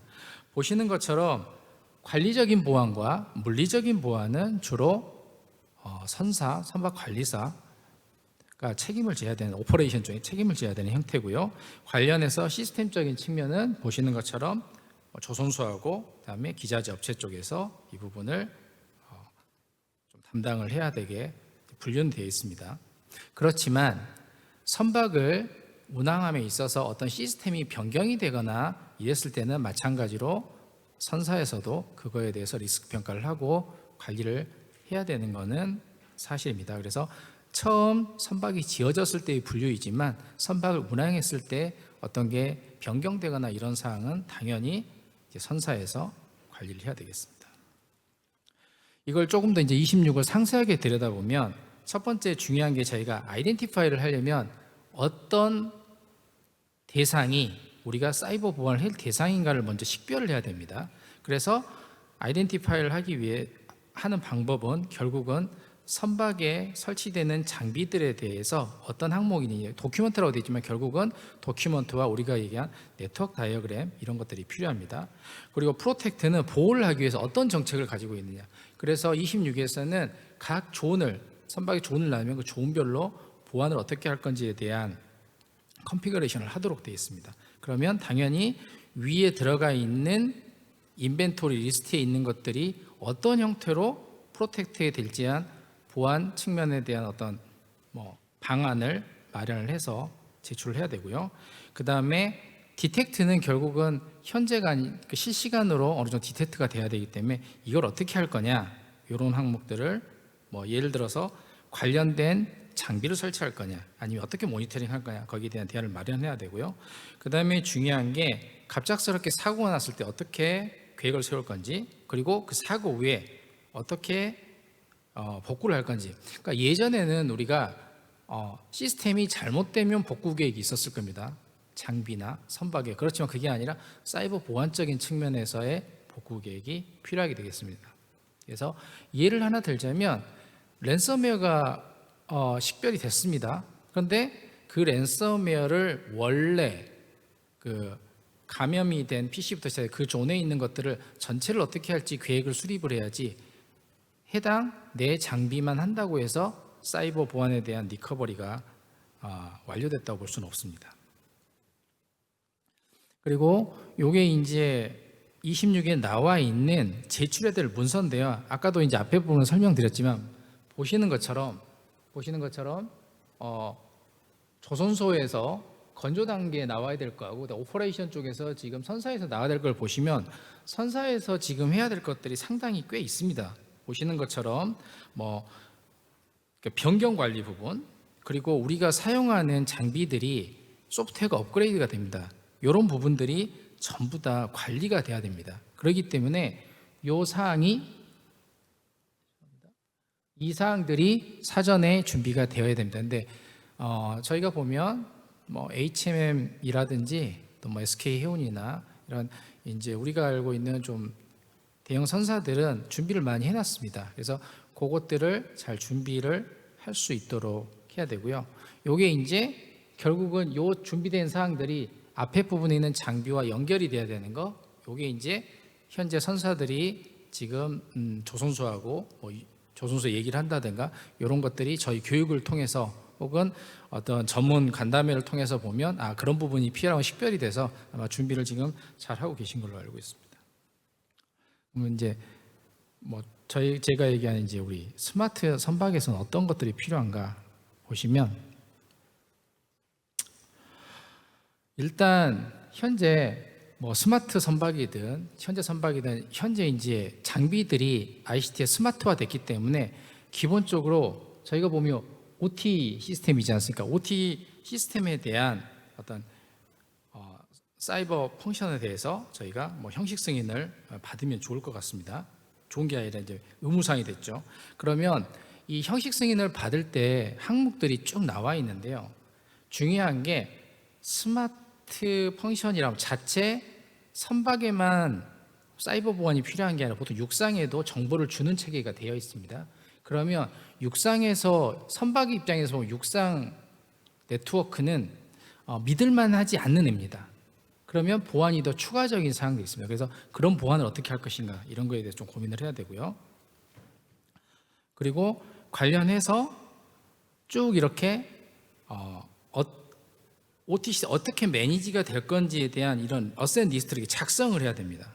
인벤토리. 그래서 관련해서는 저희가 이제 스마트 쉽이면 스마트한 기능, 스마트 펑션이 있을 때고요. 그 펑션이 어디까지 되는지를 식별해서 과연 내 장비가, 내 기능이 사이버 보안의 대상인가 아닌가 이런 것들을 정확하게 이제 식별을 해야 되는 것들이 필요합니다. 그리고 아까 이제 앞에서 말로만 설명을 드렸는데요. 보시는 것처럼 이런 네트워크 다이어그램이 반드시 필요하고요. 관련해서 이게 존별로 구별을 해야 됩니다. 이 존이라고 하는 것이 사실은 기존의 전통적인 선박이나 스마트한 아닌 그러니까 기능이 좀 약한 것들은 이런 구역들이 약간 독립적인 형태일 것입니다. 그렇지만 우리가 얘기한 스마트 펑션이나 스마트 함수가 되면 관련해서 정보가 이렇게 넘겨오거든요. 그런 정보들 어떻게 해요? 그래서 원래 우리 지금 현재 26에서는 크게 보지 않는 그 다이어그램 중에 하나가 데이터 흐름도가 있습니다. 그런데 스마트십에서는 이 스마트하다는 얘기는 많은 데이터들이 오고 간다는 얘기가 되거든요. 그래서 기본적으로 이 네트워크 다이어그램도 필요하지만 데이터에 대한 흐름도 자체가 필요하게 되죠. 그 데이터 흐름도를 통해서 정확하게 우리가 보완해야 될 기능과 더 중요한 보안을 어떤 문제가 일어날지에 대한 시나리오가 식별이 됩니다. 그래서 스마트십이나 우리 자율항 선박 같은 경우는 기존 선박보다 장비도 들어가지만 거기에 따른 여러 가지 기능에 대한 시나리오가 식별이 됩니다. 그 시나리오에 따른 사이버 보안에 대한 대응이 이제 필요하게 되겠습니다. 그리고 관련해서 뭐 이런 이미지, 이런 아까 보신 네트워크 다이어그램 이미지뿐만 아니라 그거를 관련해서 어떤 그 사이버 보안에는 문제가 되는 그 센서들이 좀 필요합니다. 그래서 타 인더스트리에서는 공장이라는 데서 예를 들어서 알려진 사이버 보안 어떤 패킷이나 갑작스러운 디도스 공격이 있다? 이거를 식별도 하지만 요즘 AI 기술을 접목했을 때는 이거는 현재는 사이버 보안 뭔가는 리스트에 없지만 사이버 보안 공격인 것 같다까지도 식별을 하는 장비들이 현재 개발이 되고 있습니다.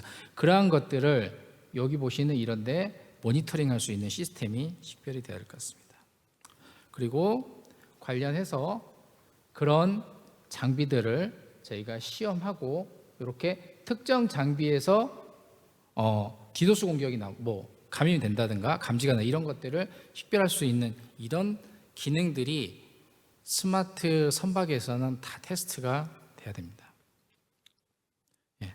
관련해서 마지막으로는 저희가 선박 운영 관점에서는 아까 앞에서 보셨던 스마트십일수록 저희가 기존의 이런 그 관리적인 부분을 더 강화해야 될 걸로 봅니다. 예, 보시는 것처럼 이제 현재는 스마트한 선박에 대해서 현재 선박에 대해서 큰 예가 그렇게 사진으로 없지만 현재 저희가 검사하거나 관리하는 배 중에 이렇게 교육이라든지 그다음에 특히 요 리스크 어세스먼트 관련된 것들 그리고 특히 이제 OT 장비에 대해서 어떤 이런 부분들이 없어야 되는 거 이런 것들이 식별이 됐습니다.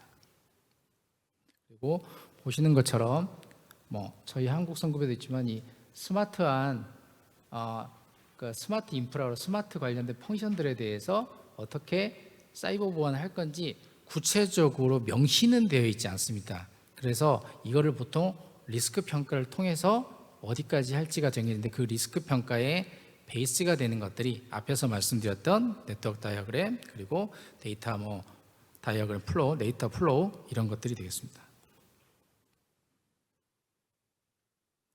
그래서 보시는 것처럼 이런 리스크 평가를 통해서 스마트 장비들을 통해서 저희가 어떤 걸 할지 얼마나 보완을 해야 될지에 대해서 식별을 합니다. 그래서 보시는 이런 그 선박에서 아까 말씀드린 시나리오 어떤 시나리오를 갔는지 이렇게 하게 되겠습니다. 그리고 아까 앞에서 말씀드렸지만 요거는 이제 저희가 아직 릴리즈한 게 아닌데요. 요 데이터 플로우 다이어그램을 실제로 저희가 한번 그려보고 있고 모든 장비에 대해서 저희가 이 과정을 좀 뭐 국책 연구라든지 이걸 통해서 하나씩 지금 선급이 저희 KR에서 해보고 있습니다. 예, 관련해서 뭐 그림으로 표현하자면 이런 그림이 될 거고요. 관련해서 그래서 스마트 선박에서 가장 중요한 건 지금까지 정적인 장비 베이스라고 한다면 결국 데이터가 어떻게 들어오고 나가고 돌아다니는지가 결국 스마트 선박에서는 보안의 어떤 기준이 되는 것이라고 볼 수가 있겠습니다. 예, 관련해서는 뭐 저희가 만들어봤던 시간이 되세요. 시나리오. 그래서 각 그걸 따라서 저희가 시나리오라든지 위협에 대해서 저희가 연구도 좀 하고 있습니다. 관련해서 이건 이제 타 인더스트리에서 가장 많이 쓴 마이트 어택이라고 하는 게 있습니다. 계속 개발되고 있는데 요것들에 대해서 저희가 각 시나리오별로 어떤 사이버 공격이 나올지 이렇게 연구도 하고 있습니다. 그래서 시나리오 베이스로 이렇게 만들어서 리스크 평가를 한 뭐 사례들을 하고 있습니다. 관련해서 이제 마지막으로요. 저희가 그러면 현재 사이버 보안에 대해서 계속 뭔가 테스트를 해볼 수 없기 때문에 저쪽 센텀 쪽에 이렇게 테스트베드를 설치해서 관련해가지고 현재 노란 것이 아닌 것들은 기존에 설치가 되어 있고요.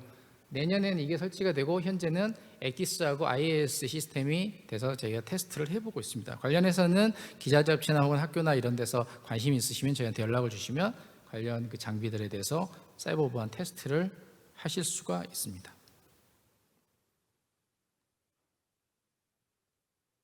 네, 뭐 이렇게 CCTV까지도 해봤고요. 그다음에 엑디스도 저희가 구매해서 해보고 있습니다. 네. 그림으로. 예, 이상 발표를 마치겠습니다. 감사합니다. 네, 발표해 주신 팀장님께 다시 한번 큰 박수 부탁드리겠습니다. 네, 드디어 두 번째 세션 마지막 순서가 준비되어 있습니다. 부산항만공사 디지털정보부의 박경철 실장님께서 항만의 디지털 전환 가속화에 따른 사이버 위기 대응 방향이라는 주제로 발표해 주시겠습니다. 금일 세션의 마지막 순서인 만큼 다시 한번 큰 힘을 다해서 박수 부탁드리겠습니다. 반갑습니다. 예, 반갑습니다. 부산항만에서 박경철입니다. 시간이 많이 좀 지났기 때문에 또 마지막 시간이고 하니까 제가 좀 스피디하게 해서 진행을 해보도록 하겠습니다. 제가 오늘 발표할 주제는 그 항만이 처하고 있는 그 사이버 위기 대응만. 특히 항만은 지금 최근 이제 뭐 사회 전반이 다 그렇습니다만은 디지털 전환이 굉장히 가속화되고 있는 그런 상황이죠. 전체적으로 이제 부산항 그리고 항만의 역할과 특성을 얘기하면서 왜 항만에서 이렇게 사이버 보안이 중요한가를 조금 말씀드리고요. 그리고 최근에 항만의 사이버 위협 동향에 대해 말씀을 드리고, 그러면 부산항은 거기에 대해서 어떤 준비를 하고 있고 어느 정도 우리가 대응이 되고 있는지, 그리고 향후 우리가 좀 고민할 문제 순으로 해서 좀 말씀을 드리겠습니다. 우리나라는 삼면이 바다로 돼 있고 또 위쪽은 막혀 있죠. 그러다 보니까 또 우리나라의 내수 시장은 그렇게 크지는 않습니다. 그래서 대부분의 경제가 수출입을 통해서 돌아가게 됩니다. 그런데 그 수출입 화물의 90% 이상이 99%가 항만을 통해서 처리가 되고 있습니다. 특히 이제 우리나라에는 4개의 큰 항만이 있죠. 부산, 인천, 울산, 여수, 광양이 있는데 부산항은 이제 부산이 제일 크고요. 부산항은 이제 95%가 컨테이너로 화물을 처리하는 컨테이너 항만이라고 그렇게 보시면 될 것 같습니다.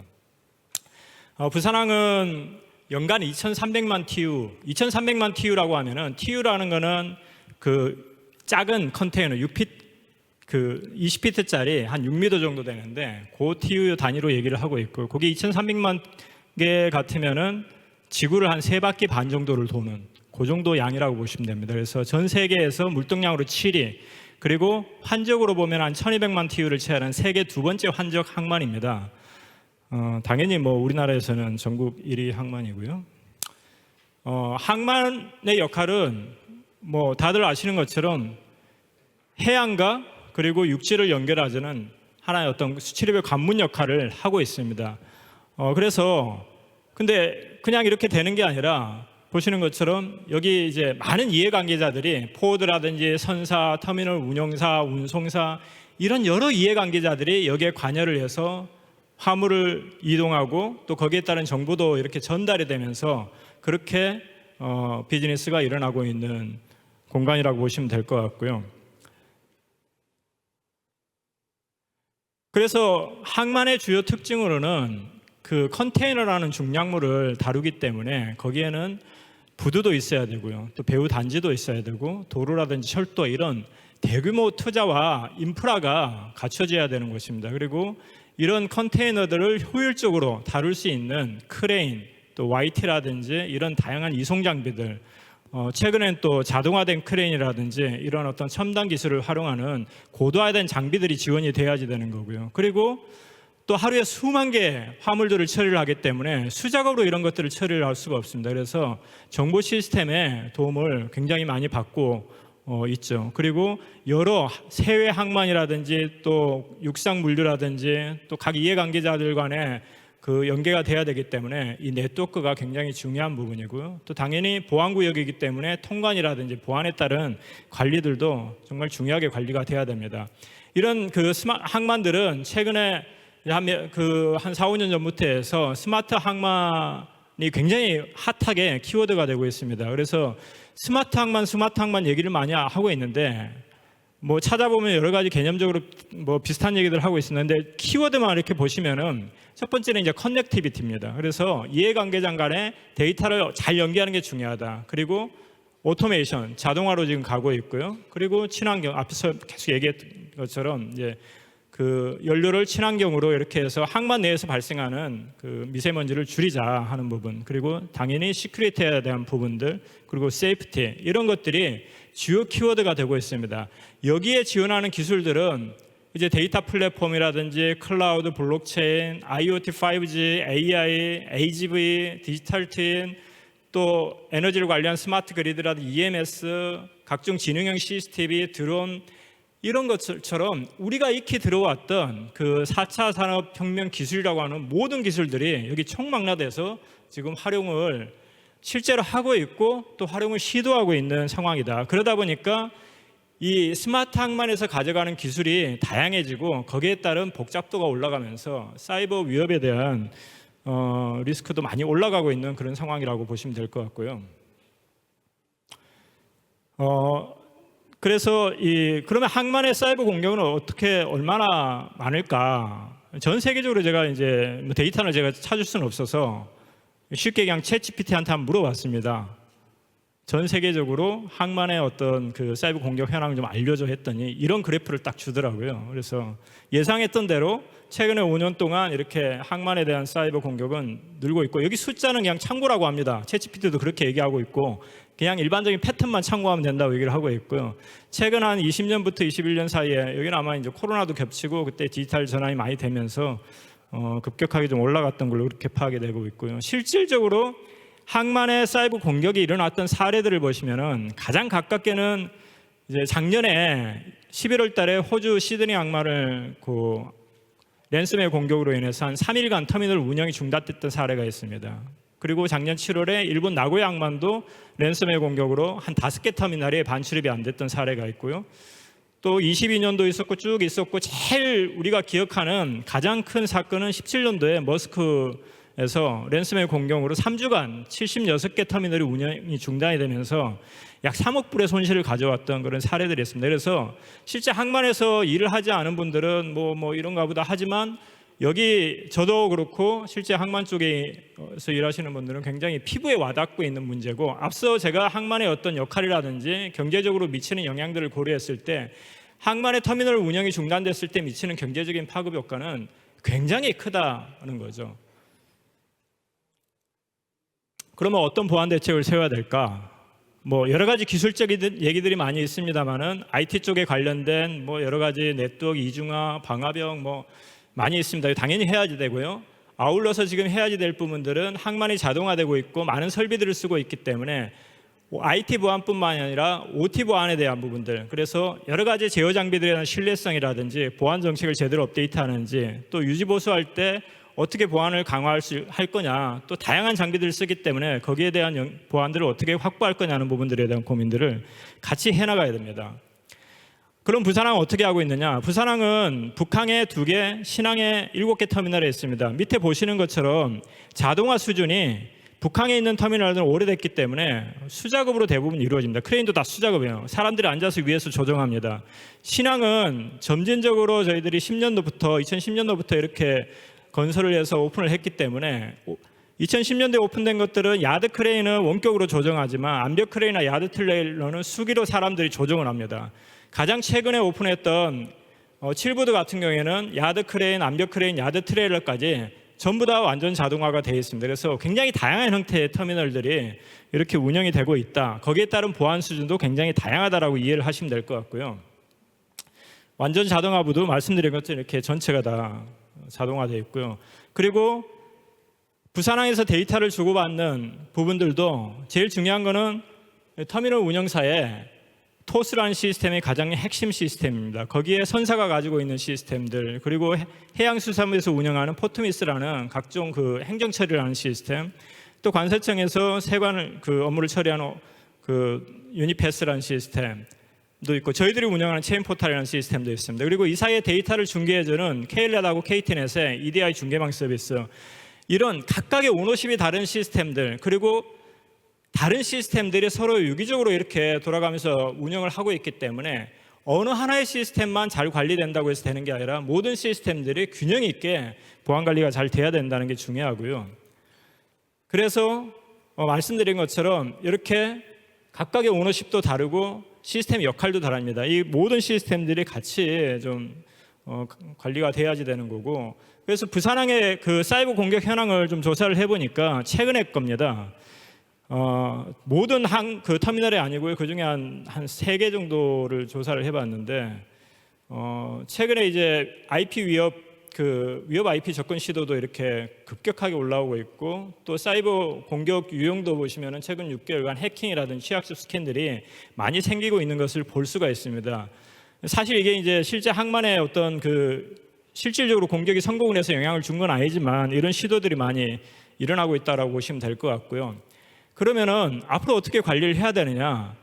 앞서 말씀드린 포트미스라든지 저희 공사에서 운영하는 여러 가지 체인포타 이런 항만물류 시스템들이 있는데 이런 것들은 저희들이 공기업이기 때문에 국정원에 이렇게 관리를 받고 있습니다. 그래서 상당히 타이트하게 관리를 하고 있습니다만은 나머지 터미널 운영사에서 관리하는 시스템들 그리고 중개망 사업자 이건 다 민간기업입니다. 그러다 보니까 민간기업의 자율에 맡겨서 운영을 하고 있는 그런 상황입니다. 그래서 이제 최근에 그 해수부도 관심을 가지고 해서 중개망 사업자의 일부 그 회사는 이제 주요 정보통신 기반 시설로 관리가 되면서 살짝 요 테두리 안으로 들어오긴 했습니다만 여전히 조금 그 관리하기 어려운 사각지대에 있다라고 보시면 될 것 같고요. 그래서 저희 공사에서는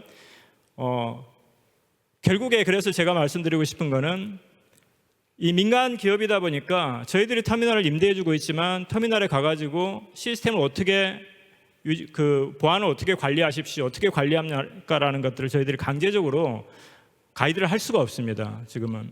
그래서 결국에 할 수 있는 거는 협력을 받는 수밖에 없죠. 그래서 협의체를 저희들이 19년부터 만들어 가지고 같이 정기적으로 만나서 정보도 공유하고 또 여러 가지 훈련도 같이 하고 또 협조하에 저희들이 점검도 하는 그런 활동들은 지금 좀 하고 있고요.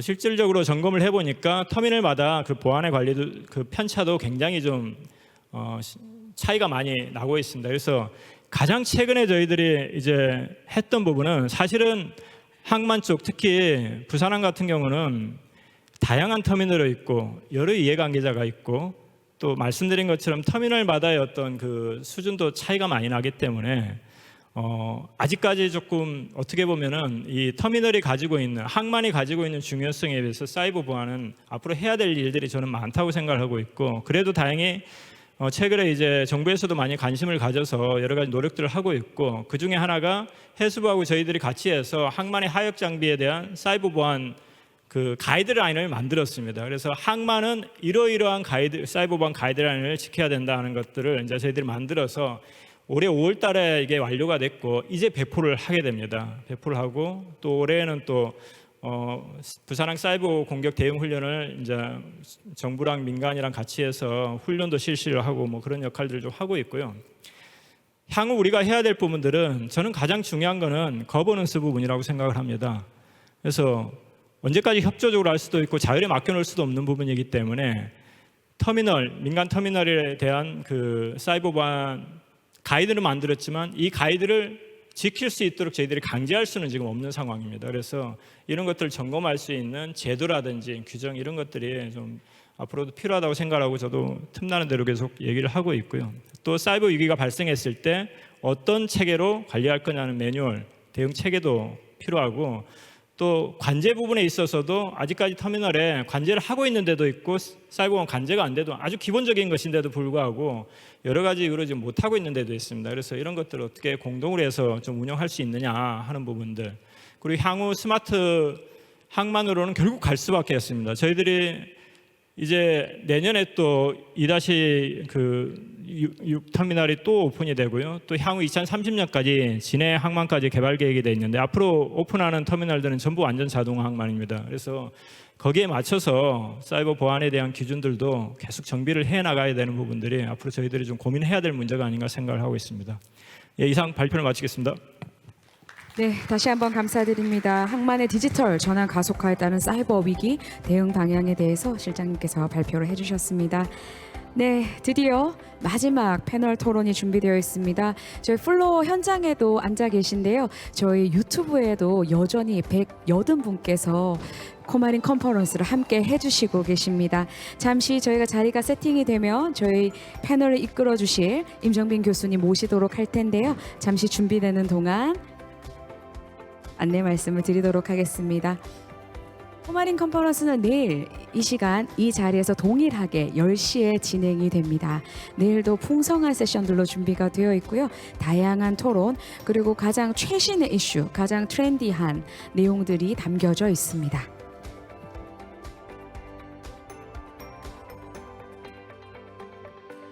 네, 또한 마지막 세션에서도요, 유튜브 생중계로 질의응답을 하실 수 있습니다. 그리고 현장에서 플로어에 계신 분들은 손을 들어주시고 저희가 마이크를 전달해드리겠습니다. 소속과 성함을 알려주시면 감사하겠습니다. 그리고 질문해주시면 패널에서 대답을 드리도록 하겠습니다.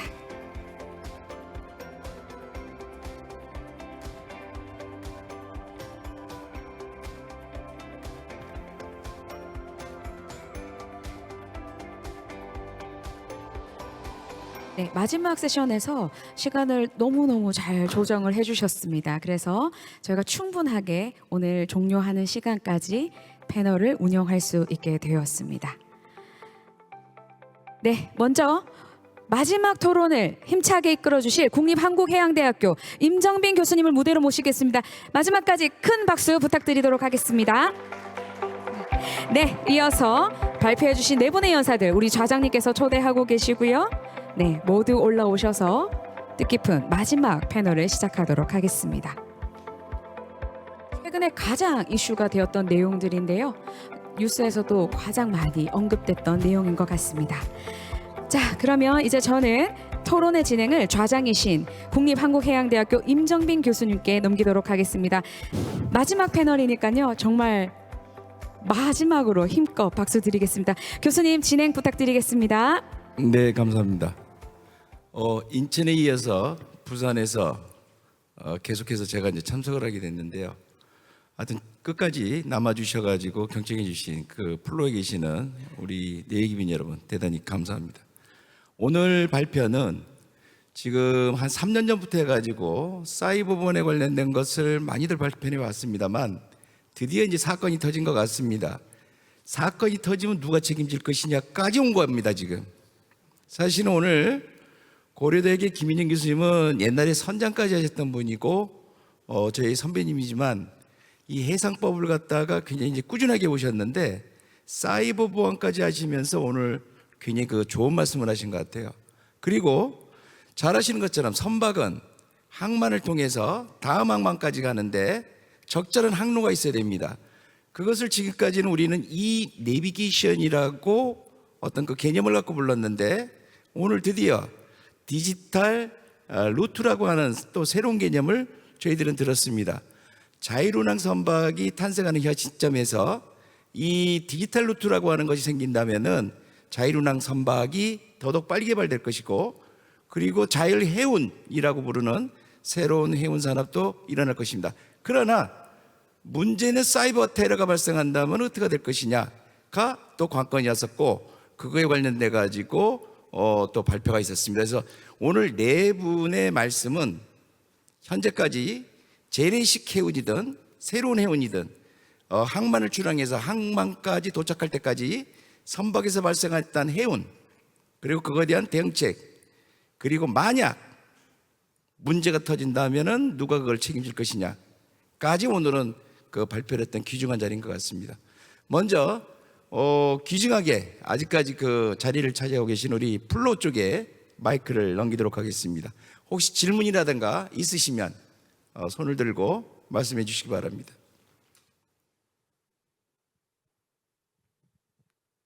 네, 일단 저쪽에 마이크 전달해 드리죠.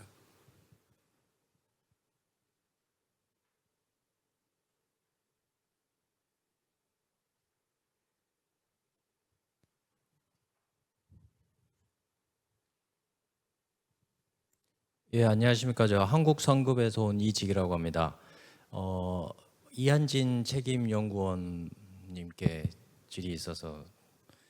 질의가 있는데요. 우선 그 디지털 루트 테스트베드 관련해서 우리나라 해수부에서 또 이렇게 그 기술 주도권을 가져갈 수 있는 프로젝트를 진행한다고 해서 매우 그 감회가 새롭고요.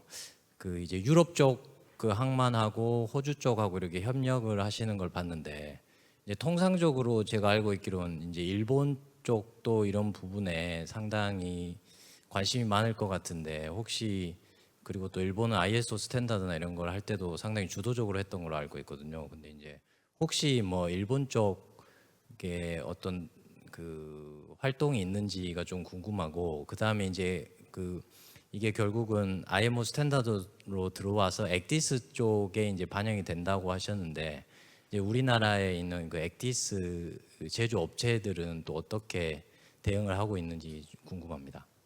네.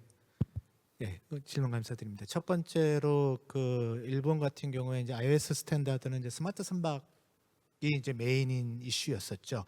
그래서 스마트 선박의 데이터에 대한 이슈가 이제 메인이었었고, 이런 항해 안전에 관계되어 있는 것은 아직까지는 그렇게 명확한 움직임이 보이고 있지는 않습니다. 그러니까 지금 저희가 일본 쪽에 또 한번 들어올 의사가 있는지 한번 타진한 적이 있었는데 일본 해상보안청은 아직 뭐 자기네들이 거기까지 그러니까 일단은 좀 그런 활동을 하고 있는 팀이 없어갖고 그거 좀 얘기가 진행이 안 됐었고 뭐 결론적으로는 아까 보신 것처럼 유럽 몇 개 국가, 호주, 그다음에 캐나다 코스트가드 정도가 움직이게 됐고요.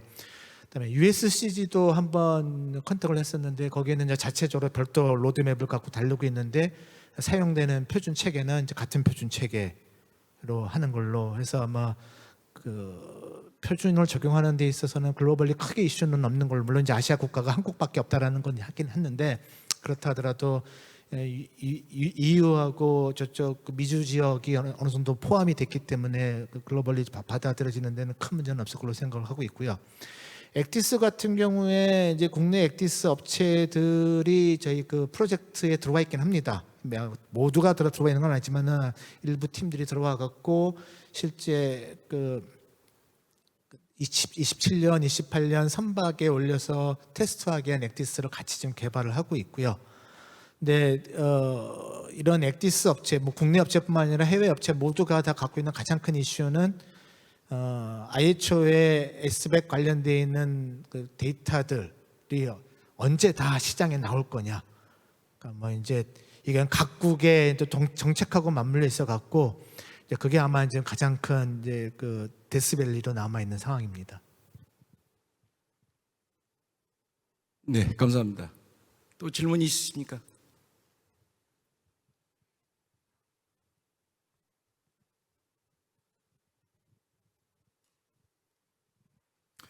예, 이강기입니다. 지금 마지막 시간까지 이렇게 열띤 발표해 주셔서 너무 감사드리고요. 아주 유익했습니다. 저는 우리 고려대 김인영 교수님께 여쭤보겠습니다. 특히 한 가지 점이 상당히 좀 제가 이렇게 이해하기 힘든데요. 헤더와 같은 거는 배가 출항할 때 그때 기준으로 정보가 담겨져 있으면은 그게 이제 운송인의 책임을 다 했다고 보는데 사이버 시큐리티 같은 거는 온고잉이기 때문에 항차 전체 기간 동안에 계속 그 온라인으로 수시로 이렇게 업데이트가 될 텐데 그걸 어떻게 법제화할지는 사실 좀 너무 제가 감이 안 잡히거든요. 우리 박형철 실장님 발표에 의하면은 지금 상당히 시급한 걸로 보이는데 거기에 대해서 우리 관계 기관 특히 이제 정부 쪽 이제 법제화하는 데 관련되는 기관들은 어떤 생각을 가지고 있는지 한번 여쭤보고 싶습니다.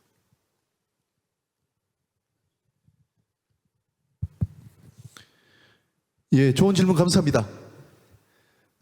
뭐 제가 이 부분은 오늘 발표 처음 한 게 아니고 우리 고려대학에서 또 유사한 그런 세미나가 있었는데 거기에서도 한번 이렇게 이 부분을 좀 이야기한 바가 있고 참석하신 많은 분들이 그 이제 사이버 보안과 관련되는 가망성은 항해 중에 계속 유지돼야 된다 이렇게 이야기를 그렇게 했습니다.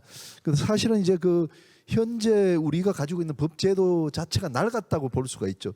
예를 들면 해도 같은 것도 출항할 때 그때 상태만 본다 이렇게 해서는 안 되고 좀 항해 중에도 전자해도로 신호를 보내주면 되지 않습니까? 그게 오늘날 현실인데 우리가 지금 상법이 기초로 하고 있는 이 법은 1921년도 만든 조약이에요. 그러다 보니까 이게 아주 이제 오래돼 가지고 그래서 현재도 출항 당시에만 갖추면 된다. 우리가 뭐 이 출항 당시에만 그 가망 능력 갖추면 된다 하는 것은 아주 옛날에 뭐 1950년대, 60년대 우리 상법이 1960년대 만들어졌거든요. 그때 이제 통신이 안 될 때 인터넷으로 연결이 안 될 때 그 상황을 이야기하고 있는 것이거든요. 그래서 이제 2008년도에 로텔담 규칙이 또 만들어졌습니다. 유엔에서 로텔담 규칙이 이제 그 2008년도에 만들어졌는데 2008년도에 만든 로텔담 규칙은 이게 발효가 안 됐습니다. 그때는 이 가망 능력 주의 의무라는 것은 내내 있도록 되어 있습니다. 출항에만 갖추는 게 아니라 내내 아까 이야기한 뭐 이런 것들이 현실을 반영해서 내내 있도록 되어 있기 때문에 그 로텔담 규칙이 이제 발효됐다면은 그렇게 이제 그 우리 상법의 규정을 바꾸고 아까 보셨다시피 출항 당시에 이렇게 되어 있는 것이거든요. 근데 그 로텔담 규칙 따르면은 항해 중 내내 가망 능력 주의 의무를 갖춰야 된다라고 이제 운송인에게 아주 무거운 의무를 이제 부과를 하고 있습니다. 그래서 이걸 이제 어떻게 법제화할 건가 하는 것은 이제 전체를 바꾸는 건 쉽지 않을 겁니다. 아까 말씀하신 것처럼 뭐 전 세계가 아직도 출항할 때를 기준으로 하고 있기 때문에 우리나라만 무겁게 할 수는 없지만 그러나 이걸 이제 뭐 1항이 있고 2항이 있으니까 우리가 794조니까 794조 뭐 2항이나 또는 단서에다가 이제 그 사이버 보안과 관련되는 그런 이제 가망 주의 의무는 항해 내내에 있도록 한다라는 이제 특별 그 개정만 하면 되는 것이거든요. 그래서 이것은 우리나라만 해서 될 일이 아니고 아마도 헤이그 비스비 규칙이라든지 이런 국제 조약을 통해 가지고 국제적으로 같이 가야 될 것 같습니다. 그래서 지금 바로 당장은 되진 않는다. 우리나라만 할 수 없는 것이기 때문에 그래서 지금 앞으로 제가 생각할 때는 뭐 수년간은 출항 때만 갖추면 되는 걸로 그렇게 법이 적용될 겁니다. 출항 때만 갖추면 되는 걸로 우리가 개정되지 않는 이상은 그러나 이제 현실에 맞추기 위해서 가능하면 빨리 현실에 맞춰서 항해 중에도 계속해서 가망성을 갖출 의무가 이제 운송인에게 있도록 해야 되겠다는 생각이 듭니다. 예, 이상입니다. 감사합니다. 또 질문이 있습니까? 아이고 갑자기 많아지셨네요. 이거 이제 끝날라 그랬는데. 네.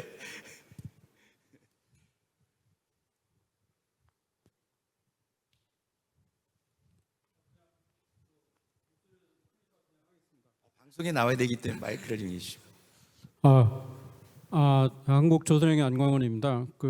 제가 박경영 팀장님한테 여쭤보고 싶은데 물론 다 모든 분들이 다 동의를 하는데 지금은 제가 판단해 사이버 시큐리티가 지금 오늘 토론도 그렇고 그동안에 많은 토론에서 사이버 보안에 든 것이 오퍼레이션의 운항 중에 일어나는 일들 이런 것들이 항만이든 어디든 여러 가지 운항 중에 일어나는 일들에 대한 사이버에 대해서 그 많은 얘기들을 하시고 또 제안들을 많이 하시고 또 이렇게 룰들을 많이 이제 만들어가고 있는데 저는 제가 그 현대 글로벌 서비스 마린 솔루션으로 바뀌어 있는데요. 그 회사 사장할 때 처음으로 2017년도에 도전적으로 했던 게 원격 제어였어요.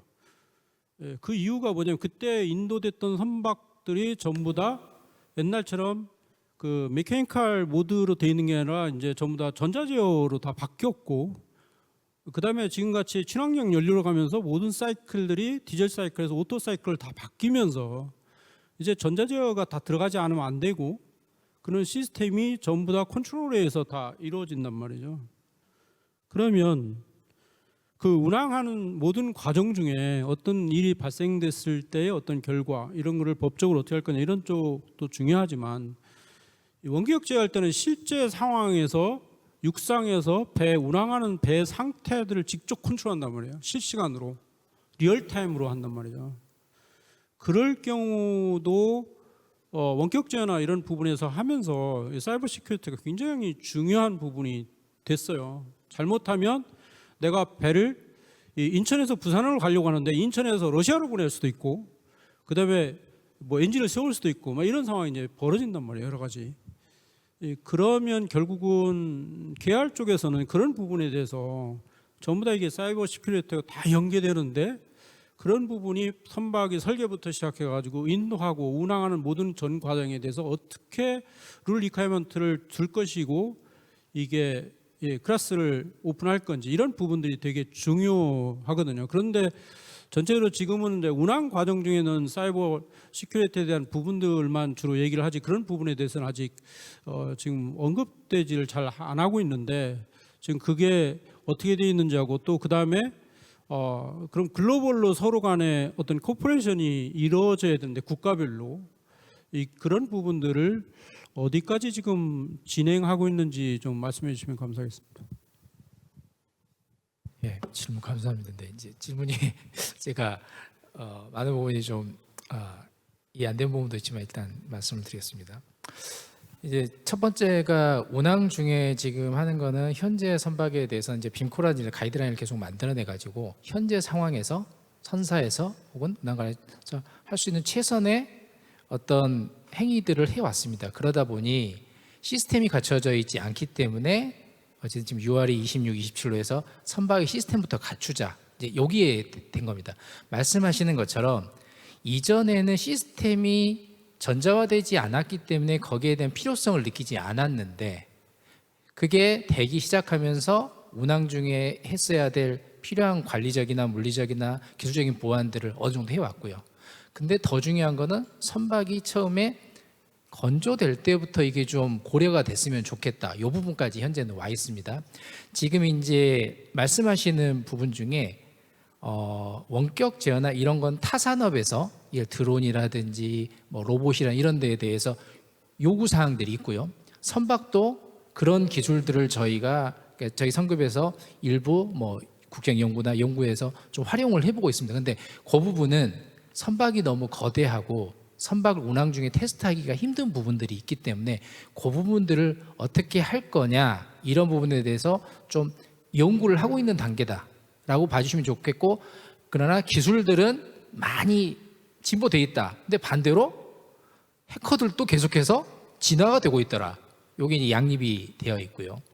한 가지만 더 말씀드리면 현재 그래서 뒤에 부분 답하고 될 텐데 그럼 이걸 전체적으로 어떻게 볼 거냐를 보고 있는 게 미국에서는 공급망 보완이라고 하는 게 있습니다. 우리나라도 마찬가지로 지금 현재 추진 중이고요. 그러니까 이제 로드맵을 공급망 보완이라는 게 소프트웨어가 장비가 시작에서부터 소스 코드부터 어떻게 보완이 되고 있느냐, 실행에서 어떻게 보완이 되고 있느냐, 이거를 어떤 식으로 보완해서 관리 체계를 만들어 갈 것이냐 현재 지금 고민 중이고 그거를 조금씩 큰 틀에서 업데이트를 하고 있어서 지금 말씀하시는 그 부분들이 좀 나중에 해결이 나올 좀 체계가 갖춰지면 그건 좀 시간이 많이 걸릴 것 같습니다. 예, 이상으로 답변을 마치겠습니다. 네, 대단히 감사합니다.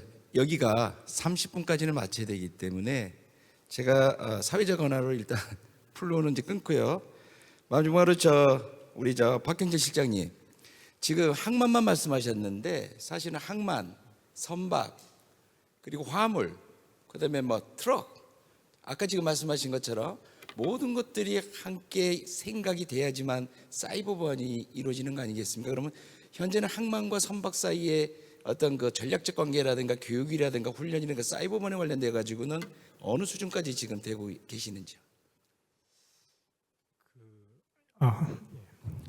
사실 이제 항만 자체도 이제 막 그 사이버 보안 가이드가 만들어져 있는 상황이고 국제적으로는 글쎄요 제가 그것까지는 잘 모르겠습니다. 일단 부산항 상황으로 봤을 때는 아마 그 부분을 앞으로 좀 보완을 해야 될 부분이 아닌가 싶고 어쨌든 이제 부분으로 해서 예를 들어서 터미널 자체의 어떤 사이버 보안을 자체적으로 한다든지 그리고 또 뭐 선사는 선사 자체적으로 또 나름의 어떤 사이버 보안에 대한 강화를 한다든지 이런 것들에 대한 노력들 하고 또 우리 선박은 선박대로 해서 아까도 지금 많은 연구를 하고 진행을 하고 계십니다만은 지금 교수님 말씀하신 것처럼 전체적으로 이걸 아울러서 어느 한 부분의 그 수준이 낮아지지 않도록 그 동일한 수준을 유지하는 게 앞으로 저희들이 사실 고민해야 될 문제고요. 그런 부분들은 제가 알기로는 아직까지는 조금 좀 늦지 않은 해야 될 부분이 아닌가 잘 지적을 해주신 부분이라고 저는 생각을 하고 있습니다. 예. 감사합니다. 그래서 코말이 있는 것 같습니다. 사실은 질문을 못한 것들이 있었는데요. 이거는 내년이라든가 다시 한번 우리가 기회가 생길 때 다시 한번 숙제로 하는 걸로 하고요. 사실은 해사법원에 관련돼 가지고 뜨거운 논쟁이 있기 때문에 사이버보안 사건이 과연 해사법원의 하나의 임무가 될 것인지 저희들이 한번 질문을 만든 것도 있고요. 그 다음에 통신 문제라든가 이런 데에 테러가 들어왔을 때 모든 통신망이 끊겨진다면은 지금 말씀하셨던 모든 것들이 전부 다 불가능해지는 그런 상황도 발생하고, 그리고 교육 훈련에 관련돼 가지고 과연 누가 그거를 안전하게 지킬 것이냐, 선원이 지킬 것이냐, 전문가가 지킬 것이냐, 육상에서 지킬 것이냐, 그 문제도 한번은 따져야 되는 시기가 온 것 같습니다. 그래서 내년에 코마니를 할 때는 다시 한번 우리가 요청을 해서 사이버 보안이 이제는 대응 단계에서 그 공격당한 거를 복구하는 레질리언스라고 하는 그 단계까지도 다시 한번 얘기할 수 있는 그런 기회가 되기를 희망하면서 오늘 이 세션은 마치도록 하겠습니다. 대단히 감사합니다. 수고하셨습니다. 감사합니다. 마지막 세션 힘차게 이끌어주신 임정민 교수님과 연사분들께 다시 한번 큰 박수 부탁드리도록 하겠습니다. 감사합니다.